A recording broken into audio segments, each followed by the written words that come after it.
Hi guys, welcome to VJ vlogs. ഏകദേശം 2 വർഷം മുൻപാണ് ഒട്ടും പ്രതീക്ഷിക്കാതെ ഇവൻ എൻ്റെ ജീവിതത്തിലേക്ക് കടന്നു വരുന്നത്. ഇവനാണ് എൻ്റെ ബെസ്റ്റ് ഫ്രണ്ട്. ഇവൻ്റെ പേരാണ് ടോബി. നമ്മൾ നമ്മളുടെ ഫാമിലീസിൻ്റെ കൂടെയും ഫ്രണ്ട്സിൻ്റെ കൂടെയൊക്കെ ടൈം സ്പെൻഡ് ചെയ്യാറില്ലേ, അതുപോലെ ഇമ്പോർട്ടൻ്റ് ആണ് നമ്മുടെ പെറ്റിൻ്റെ കൂടെയും ടൈം സ്പെൻഡ് ചെയ്യുക എന്നുള്ളത്. അപ്പം നമ്മൾ ആദ്യം തന്നെ പോയത് റോംസ് ആൻഡ് റാക്സിലാണ്. ടോബിക്ക് കുറച്ച് ഫുഡും കാര്യങ്ങളൊക്കെ വാങ്ങിക്കാനുണ്ടായിരുന്നു.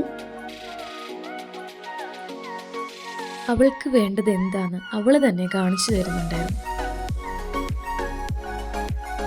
ഇവിടെ ഇവരെ പപ്പീസിനെ സെല്ലും ചെയ്യുന്നുണ്ട്. ഇവിടെ ബോർഡിംഗ് ഫെസിലിറ്റീസും അവൈലബിൾ ആണ്. ശരിക്കും ഒരു പെറ്റ് ഹൈപ്പർ മാർക്കറ്റ് ആണ് റോംസ് ആൻഡ് റാക്സ്.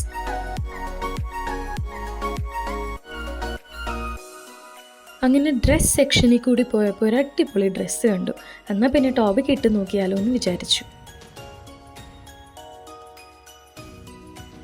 ടോബിക്ക് ഇങ്ങനെ ഷർട്ട് മോഡൽ ഡ്രസ്സ് ഇല്ലാത്തത് കൊണ്ട് തന്നെ ഞങ്ങൾക്കിത് ഒരുപാട് ഇഷ്ടമായി. ഭയങ്കര ലൈറ്റ് ആൻഡ് സോഫ്റ്റ് മെറ്റീരിയൽ ആയിരുന്നു ഇത്.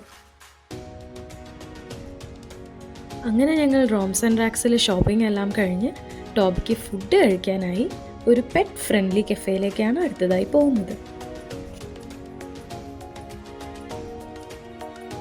വെണ്ണലയിൽ തൈക്കാട്ട് ടെമ്പിളിൻ്റെ ഓപ്പോസിറ്റ് ആയിട്ടാണ് വിത്ത് ഫർ എന്ന് പറയുന്ന പെറ്റ് കഫേ സ്ഥിതി ചെയ്യുന്നത്. 12 മണി തൊട്ട് രാത്രി 10:30 വരെയാണ് ഇത് ഓപ്പൺ ആയിരിക്കും. ഇനി സ്വന്തമായിട്ട് പെറ്റ്സ് ഇല്ലാത്തവർക്കാണെങ്കിൽ പോലും ഇവിടെ വന്നാൽ എൻജോയ് ചെയ്യാൻ പറ്റും. കാരണം ഇവർക്ക് ഇവിടെ തന്നെ ഒരു ഹസ്കി, ഒരു ബീഗിൾ, പിന്നെ 4 പേർഷ്യൻ കാറ്റ്സും ഉണ്ട്. ഈ കഫേൻ്റെ പുറകിൽ തന്നെ ഒരു പെറ്റ്സിനായിട്ടുള്ള പ്ലേ ഏരിയ ഇവർ ഒരുക്കിയിട്ടുണ്ട്. നമ്മുടെ പെറ്റ്സിൻ്റെ ബർത്ത്ഡേ ഒക്കെ സെലിബ്രേറ്റ് ചെയ്യാൻ പറ്റുന്ന ഒരു പ്രൈം സ്പേസ് ആയി മാറിയിട്ടുണ്ട് ഈ കഫേ. ഇവിടെ നമ്മുടെ പെറ്റ്സിനായിട്ടുള്ള ഒരു സ്പെഷ്യൽ മെനു അവൈലബിൾ ആണ്.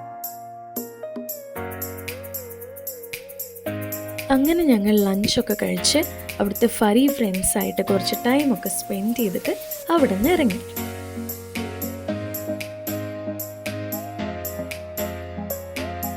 പിന്നീട് ഞങ്ങൾ പോയത് വൈപ്പിൻ ബീച്ചിലേക്കായിരുന്നു.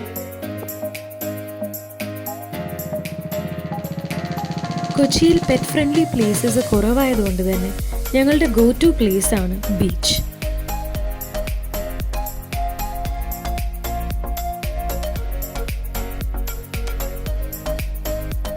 അങ്ങനെ ഞങ്ങൾ ടോബിയായിട്ട് കുറച്ച് ക്വാളിറ്റി ടൈം സ്പെൻഡ് ചെയ്തു. അവളുടെ കൂടെ ഓടിക്കളിച്ചു. നല്ലൊരു ഈവനിങ് ആയിരുന്നു. നമ്മളുടെ പെറ്റ് എന്ന് പറയുന്നത് നമ്മളുടെ ഒരു ഫാമിലി തന്നെയാണ്. Owning A pet is A responsibility. അവർക്ക് ചെയ്തു കൊടുക്കാൻ പറ്റുന്ന ഏറ്റവും ചെറിയ കാര്യമാണ് അവരുടെ കൂടെ ടൈം സ്പെൻഡ് ചെയ്യുക എന്നുള്ളത്. കാരണം നമുക്ക് പുറത്തു പോകാൻ ഒരുപാട് പേരുണ്ടാവും.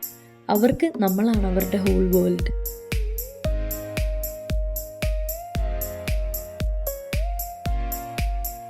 അങ്ങനെ ടോബിക്ക് വേണ്ടിയുള്ള ഒരു ഡെഡിക്കേറ്റഡ് വീക്കെൻഡ് ആയിരുന്നു ഇന്ന്.